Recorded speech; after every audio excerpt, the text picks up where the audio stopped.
Hey guys, welcome to another edition of My Conscious Chef. Today we're going to be making some vegan fried chicken with oyster mushrooms and an amazing batter. We're also going to be making these awesome vegan mashed potatoes with some Yukon Gold potatoes and then some roasted Brussels sprouts. So we're going to get started by getting our potatoes going since they're going to take the longest amount of time. I like to peel my potatoes because they get a little creamier, and again, all this produce, all this stuff you're going to see is coming from Whole Foods, my favorite store, so we know it's all fresh, we know it's all organic. And again, so we're going to start off by peeling our potato. These have been washed first. Always wash your produce. And the reason I like to peel them is, again, you're going to get a nice, much creamier product, okay? So I like these wide peelers, whatever works for you guys. But when you're doing potatoes that you're going to peel, me personally, I always like to pick bigger potatoes. It just makes things easier. It's not as fun to peel little baby potatoes. So we'll get them all peeled. I like to dice them up a little smaller so they don't take quite as long. Okay, so now that we got those peeled, I'm gonna again just do a smaller dice. If you cut them too small, your potatoes won't stay as creamy and you won't get as much starch, which you want some of the starch content.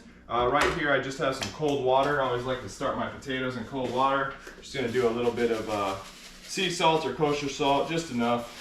Helps the water boil, and also will give the potatoes a little bit of salt.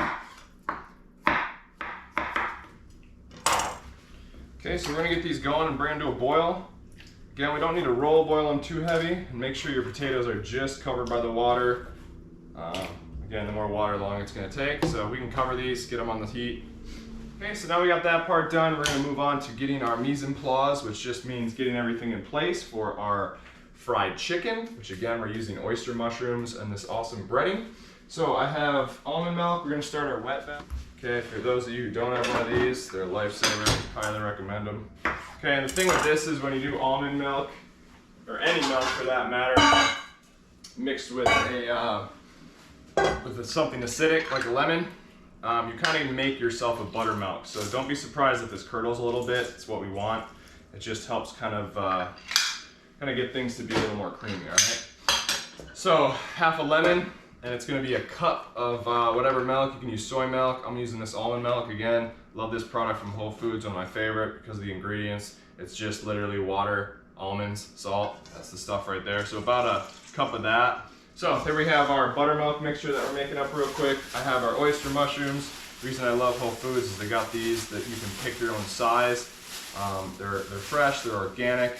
And again, I like to be able to pick my own size because I want big pieces, okay? So some of this I'll take off, a little bit of this chunk. You don't really want to use some of what I like to call the spongy aspect there. It's kind of tough, so a little bit of this you can take off. I like to remove a little bit of that stem there, okay? Because this part can be really tough and hard. When you're at the store, this is why I love their mushroom selection. These again are fresh organic from Whole Foods. Love it. You can pick these nice big pieces, and this is going to make for really just a much more beautiful product. And two, it's not only a beautiful product, but the second part being it's just going to make our life a lot easier. So you can see that separation is totally normal. We're gonna drop our mushrooms in here now and get them covered in our first wet batter, and then we're going to make our dry batter, and that's what we're going to be dusting them off in. So get a nice coating here. So for this, we're going to be doing 1 cup of flour. Again, I highly recommend you guys measure, but you know, I'm a trained professional, okay? So 1 cup of flour, again, all these brands you can find at Whole Foods. Great stuff, all organic. Everything I'm using is organic here today. Okay, and then we're gonna use a little baking powder. We're doing one teaspoon baking powder. Okay, that's gonna help kind of give it that fluff. Do a little bit of sugar, that kind of helps with the caramelization and gives it just that light sweetness. So we're just doing a tablespoon and a half of sugar. You can use white sugar. Again, I prefer coconut sugar. I don't like using refined ingredients, but to each their own, right? So a dash of white pepper, we're gonna be doing about 1/3 of a teaspoon. This stuff's very strong, guys, so you don't need a lot of that stuff. And then we got some paprika, about a tablespoon of paprika. Maybe like 2 teaspoons, actually. And some salt. Don't be shy in this. I'm gonna do about a tablespoon. The Redmond Real salt, since it's good stuff, it doesn't have as salty of a flavor, so use a little more than you're generally used to using, but it's got so much more minerals and stuff. And then I like to use a little Chipotle powder. You can also use Cayenne. So this is just roasted garlic. You can use just garlic. This is roasted garlic granules. I like all that. Okay, so next we're gonna be getting our oil hot. If you don't have a thermometer, you can pretty much do the the test with cold water, but I'm using, again, for price quality, I'm using safflower oil. So we're gonna get this oven up to 475. Okay, while that happens, we're gonna get our items prepped here. Okay, beautiful. So I'm gonna do some onion with these. Just like the flavor it adds in, but do a very simple roasted Brussels sprout here. We're gonna have plenty of flavor from our chicken.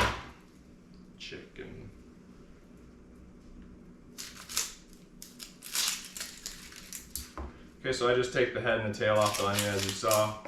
Sorry, I forgot to give you guys more detail, right? Just take the head off the onion, always take that last peel off. This isn't edible. You'll see it's got kind of a film on it. So I'm gonna do a much larger dice on the ears because of the size of our Brussels sprout. I want our size to be similar. And they're gonna cook for quite a bit of time, so they'll get nice. I'm gonna take a look. I might cut these in quarters actually because they're so huge. Okay. So I always like to take the tips off first. You lose a couple of peels, but obviously you don't want that long. Sweet. So now we're just gonna cut these in half.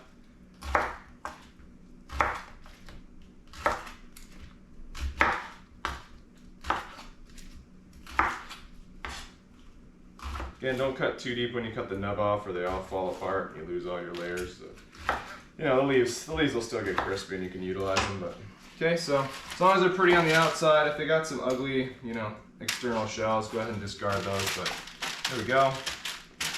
Again, spread them out nice and evenly. We're gonna actually oil these a little bit. We're gonna be using our oil as well, a little safflower oil, again, whatever oil you prefer. Okay, there we go on that. Use that actual black pepper.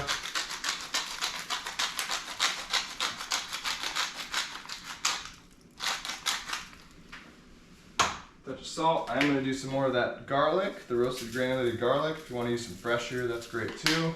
Just be careful if you're using fresh garlic. I would cut it a little larger.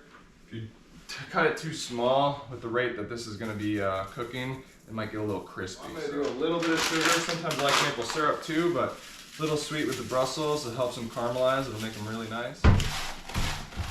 Again, you want to coat them well. Number one, we want our sugar to coat them so they help caramelize. Number two, we want the oil to coat them because the oil is what's going to help them get crispy. Without that little bit of oil coverage, you're not going to get that same effect. They'll kind of just wilt in there. Okay, so we're going to pop these in the oven. Oven's not quite heated yet, but it's getting close. So in we go. These will take about 25 minutes. We'll set a timer now. Have a look. Okay guys, it's been a couple more minutes. Our oil is getting hot. Again, I'm going to show you how to test it. When it's first heating up, you'll see like these lines and stuff, kind of this, you can still see a little bit, I don't know if it's catching on the camera, but when it's first heating up, you'll see like this activity going on in the oil. You see these little like, almost streams happening, right? So another test is obviously a little water. Okay, you guys can see, you're listening for those deep bubbles. It should react pretty quickly. So I got it on medium heat. Since we are gonna be getting some product in here, it's definitely gonna cool off our oil as we fry these. So we're gonna start by dredging a few of these up. Okay, actually we can get, you just don't wanna pull too much of that liquid in here at once. So you should see, boom, we fry it really nice. So I'm using less oil. I can actually add a little more mushroom that'll give us a little more volume in our oil. So there we have it. You don't want to overdo it, but right? That's what's happening when you're frying. The oil is pulling all the moisture out.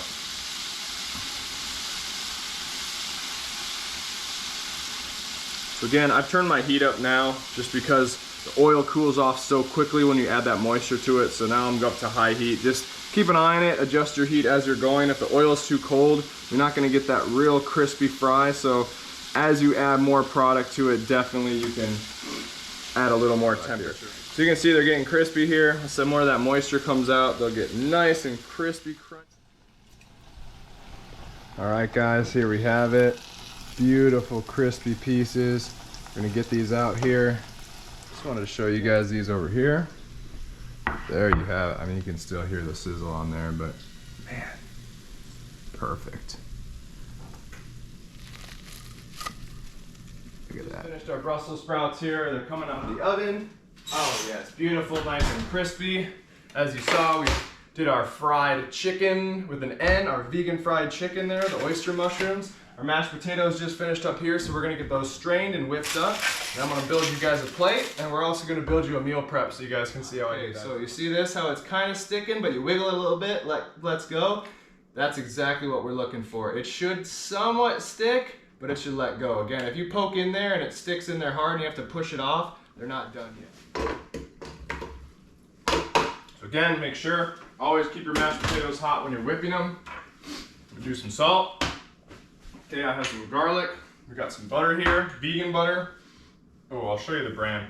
I'm probably saying this wrong, but Miyoko's, one of my favorite butters here. I love this butter here. And it actually has that really good flavor. So this is, again, a cashew butter. So if you have a tree nut allergy, you're gonna have to use something else. So just be cautious, always read your labels. So we're gonna do that whole stick of butter. It's about 8 ounces. Okay, I got a little white pepper. I love white pepper and some mash. Again, I like it because it doesn't have that color. You don't wanna see black specks. We have the roasted garlic again. I'm gonna do about a half teaspoon of white pepper, about a teaspoon and a half of roasted garlic. Salt, again, this is the Redmond Real. Potatoes need a lot of salt. They just love to absorb salt for whatever reason. Then we got some chives here. Again, Whole Foods Finest, can't go wrong. These I'm just gonna do a quick mince. Some people like to use a scissors on these too, which works really well. Okay, so we got our fresh chives. This is a super basic mash, but one of the best vegan mashes out there. As you saw, we peeled the potatoes, they'll be a little creamier. Chives go in. Again, I'm not gonna do much milk. The original recipes I've seen for these don't really call for milk, but I like mine just a little creamier, so not too much. You can always add more. Remember, we don't want a sloppy mash. No fun there. So I don't like to overwork them. Potatoes, they should be nice and firm, okay, not too runny. And again, adding too much fat or liquid will do that. So if you want, we can get a little bit of height on there. It's a nice portion there. Okay, our Brussels sprouts, nice and crispy. These have a really nice flavor. Some of our onion too.